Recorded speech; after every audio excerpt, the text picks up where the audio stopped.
দেখুন কীভাবে ঘটানো হচ্ছে এটা আমাদেরও অজ্ঞাত, আমরাও বুঝতে পারছি না কীভাবে ঘটেছে। এখন সেটা তো বিচার্য বিষয়, আমরা বলতে পারবো না। কিন্তু আমাদের কাছ থেকে এই যেটুকু জানি ওইরকম ছেলে এরকম একটা ঘটনা ঘটবে এটা আমরা বিশ্বাস করতে পারছি না।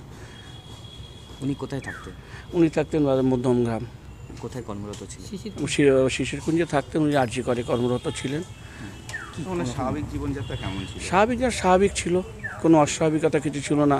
এবং স্বাভাবিক বলতে কি আরও মানে যাওয়ার পথে বসিরহাটে বা এখানে যেখানে চেম্বার করতো রাত বিরাত যখন কেউ ফোন করতো বা কোনো কিছু সব কিছুতে সবসময় সহযোগিতার হাত বাড়িয়ে দিত। কর্মক্ষেত্রে কোনো চাপ? না, কর্মক্ষেত্রে চাপ যে সময় ছিল সে সময়টা ওভারকাম হয়ে গেছে, এখন কোনো কর্মক্ষেত্রে চাপ নাই। আরজি করের ঘটনার পরে একটু চাপে ছিল, তারপরে কোনো চাপ নেই।